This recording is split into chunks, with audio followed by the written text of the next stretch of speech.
Hello friends, कैसे हैं आप सब। Welcome back to our channel लॉयरा। हमने अब तक के वीडियो में सेक्शन नंबर 45 तक पढ़ा है। ठीक है, अब हम चलेंगे section number 46 of CrPC. Section 46 बताता है अरेस्ट हाउ मेड। अरेस्ट कैसे होता है। पहली बात तो हमने पहले से ही पढ़ लिया था कि अरेस्ट होता क्या है, गिरफ्तार, इसकी डेफिनेशन क्या है। ठीक है, कि बॉडी ऑफ पर्सन, ठीक है, उसको पुलिस की कस्टडी में ले जाना। ठीक है, तो उसमें ये बताया था कि अगर पुलिस ऑफिसर उस पर्सन को गिरफ्तार करना चाह रहा है, अरेस्ट करना चाह रहा है, तो फिर वो ऑफेंडर को आत्मसमर्पण अगर वो कर दिया, ठीक है, तो पुलिस ऑफिसर उसकी बॉडी को टच भी नहीं कर सकता। पर अगर नहीं किया तब फिर उस पुलिस ऑफिसर को उसकी बॉडी को टच करना होगा कि वो जाके उसको कस्टडी में ले जाए। ठीक है, क्योंकि पुलिस ऑफिसर को जेल में रखना है उस ऑफेंडर को, क्योंकि उसने ऐसा ऑफेंस किया है, तो इसलिए अगर उसने आत्मसमर्पण कर दिया तो फिर ठीक है, पुलिस ऑफिसर उसको टच भी नहीं करेगा। पर अगर उसने ऐसा नहीं किया, वो गिरफ्तार होने के लिए नहीं माना, तो पुलिस ऑफिसर फिर उसको ले जाएगा अपने कस्टडी में। ठीक है, इट मीन्स कि एक बार अगर पुलिस ऑफिसर ने बोल दिया कि यू आर अंडर अरेस्ट, तो फिर उस पर्सन को अरेस्ट करेगा पुलिस ऑफिसर। और अगर उसने आत्मसमर्पण कर दिया तो ठीक है, उसकी बॉडी को वो टच नहीं करेगा। और अगर नहीं किया तो फिर police officer can touch his और हर बॉडी। ठीक है, उसको वो छू सकता है, बता सकता है, बोल सकता है कि आपको अरेस्ट होना पड़ेगा। ठीक है, ये होता है। फिर उसके बाद बताया है कि सपोज कि अगर जो ऑफेंडर है वो भाग रहा हो उधर से। ठीक है, ऑफेंडर जब अगर सपोज बॉडी भी उसकी पकड़ लिया अगर पुलिस ऑफिसर, उसके बावजूद वो आत्मसमर्पण नहीं कर रहा है और वो उधर से भाग रहा है, ठीक है, तो पुलिस ऑफिसर हर कोशिश करेंगे कि वो अरेस्ट उसको कर सके। ठीक है, उसके पीछे भागेंगे, मतलब उसको अरेस्ट करेंगे। ठीक है, अगर वो भागेगा तो और सजा बढ़ जाएगी उसकी, पर लेकिन उस पुलिस ऑफिसर उसके पीछे भागेंगे और उसको पकड़ के फिर जेल में बंद करेंगे, कस्टडी में लाएंगे। इट मीन्स कि पुलिस ऑफिसर ऑफेंडर को पकड़ने के लिए हर फोर्स अप्लाई करेगा कि वो अरेस्ट को पॉसिबल कर सके, उसको अरेस्ट कर सके उस ऑफेंडर को।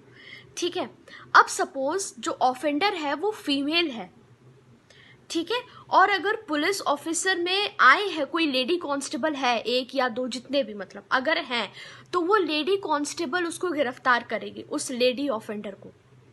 ठीक है, पर अगर लेडी ऑफिसर कोई नहीं है, अगर उधर पे लेडी कांस्टेबल कोई नहीं है गिरफ्तार करने के लिए और अरेस्ट नेसेसरी है, उस लेडी ऑफेंडर का गिरफ्तार करना जरूरी है, होना जरूरी है, तो फिर मेल ऑफिसर उसको गिरफ्तार कर सकता है। पर male officer can't touch her body, male officer can arrest her. ठीक है, मेल ऑफिसर लेडी ऑफेंडर को गिरफ्तार कर सकता है, पर उसकी बॉडी को वो टच नहीं कर सकता मेल पुलिस ऑफिसर। और अगर लेडी कांस्टेबल है तो फिर लेडी कांस्टेबल ही उसको गिरफ्तार करेगी। पर इसमें ये नहीं लिखा है कि पुलिस ऑफिसर ऑफेंडर को अगर पकड़ रहा है, भाग कर या कुछ भी करके पकड़ रहा है अगर अरेस्ट करने के लिए, तो इसमें ये नहीं बताया है कि अगर सपोज उस ऑफेंडर की जो सज़ा होगी, ऐसा उसने कोई ऑफेंस किया है जिसकी सज़ा लाइफ इम्प्रिजमेंट या डेथ है, ठीक है, अगर है ये सब चीज़, तो फिर उसको वो उधर पे मार भी सकता है अरेस्ट करते करते। पर अगर उसकी सज़ा, उस ऑफेंडर की सज़ा लाइफ इम्प्रिजमेंट या डेथ नहीं है, ठीक है, कुछ साल की सज़ा है या कुछ महीनों की सज़ा है ना, ऐसे ही सज़ा कुछ है, छोटी सज़ा कुछ है, तो फिर पुलिस ऑफिसर उसको अरेस्ट करने के लिए उसको मार नहीं सकता। ठीक है, उसको मार नहीं सकता, पुलिस ऑफिसर अरेस्ट करने के लिए उस ऑफेंडर को मार नहीं सकता अगर उस ऑफेंस की सज़ा जो उसने किया है, ठीक है, उसकी सज़ा अगर लाइफ इम्प्रिजमेंट या डेथ नहीं है तो।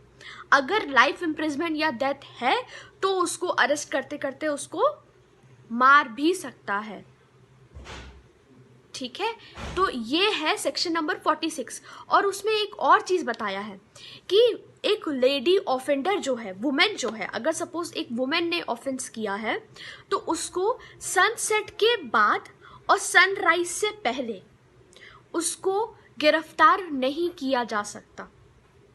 ठीक है, एक लेडी ऑफेंडर को सनसेट के बाद और सनराइज से पहले उसको गिरफ्तार नहीं किया जा सकता। ठीक है, एक लेडी ऑफेंडर को सनसेट के बाद और सनराइज से पहले गिरफ्तार नहीं किया जा सकता। मतलब सनराइज और सनसेट के बीच में गिरफ्तार कर सकते हैं, पर सनसेट के बाद गिरफ्तार नहीं कर सकता कोई भी पुलिस ऑफिसर उस लेडी ऑफेंडर को। इसका मतलब कि एक फीमेल ऑफेंडर को पुलिस ऑफिसर, ठीक है, लेडी कांस्टेबल या पुलिस ऑफिसर शाम के 6 बजे से सुबह 6 बजे तक अरेस्ट नहीं कर सकता। पर देयर इज एन एक्सेप्शन। अगर सपोज ये अरेस्ट नेसेसरी है, कोई ऐसा ऑफेंस है जिसका पनिशमेंट देना नेसेसरी है सनसेट के बाद, ठीक है, अगर ऐसा टाइम है कि ज़रूरी है अरेस्ट करना, तो फिर उस कंडीशन में क्या होगा, जो लेडी कांस्टेबल होगी वो जुडिशियल मजिस्ट्रेट फर्स्ट क्लास से परमिशन लेगी, एप्लीकेशन लिखेगी। कौन? Lady constable to judicial magistrate first class कि ये इसका अरेस्ट होना ज़रूरी है, इस फीमेल ऑफेंडर का अरेस्ट होना ज़रूरी है, तो मुझे अरेस्ट करने की परमिशन दीजिए। ठीक है, और अगर जुडिशियल मजिस्ट्रेट को लगा कि दैट अरेस्ट इज नेसेसरी, तो फिर वो जुडिशियल मजिस्ट्रेट फर्स्ट क्लास बोलेगा कि ओके, आप सनसेट के बाद उसको अरेस्ट कर सकते हो। ठीक है, वैसे तो ये जनरल रूल है कि ऐसा नहीं हो सकता, सनसेट के बाद अरेस्ट नहीं कर सकता कोई भी वुमेन ऑफेंडर का, पर अगर ज़रूरी है अरेस्ट करना तो शी कैन। ठीक है, लेडी ऑफेंडर गिरफ्तार कर सकती है जुडिशियल मजिस्ट्रेट फर्स्ट क्लास की परमिशन लेकर। लेडी कांस्टेबल गिरफ्तार कर सकती है उस वुमेन ऑफेंडर को जुडिशियल मजिस्ट्रेट फर्स्ट क्लास की परमिशन लेकर। अब एक केस है आया था सुप्रीम कोर्ट के पास, Birendra Kumar Rai versus union of India 1992। इसमें सुप्रीम कोर्ट ने ये हेल्ड किया था, क्लियरली हेल्ड किया था ये चीज कि कोई भी ऑफेंडर को हथकड़ी पहनाने की ज़रूरत नहीं है अरेस्ट करने के लिए। अगर वो ऑफेंडर खुद ब खुद आ रहा है, ठीक है, या आत्मसमर्पण कर रहा है, अरेस्ट होने के लिए रेडी हो चुका है, तो वो पुलिस ऑफिसर को पहनाने की ज़रूरत नहीं है हथकड़ी। ठीक है, तो इस केस में ये क्लियरली हेल्ड हुआ था कि सुप्रीम कोर्ट ने कहा था कि अरेस्ट करने के लिए हथकड़ी पहनाने की ज़रूरत नहीं है अगर ऑफेंडर मान जाए अरेस्ट होने के लिए। तो ये है सेक्शन 46 और आज के लिए इतना ही।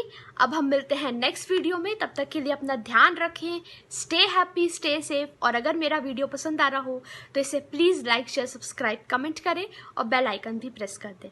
Thank you so much.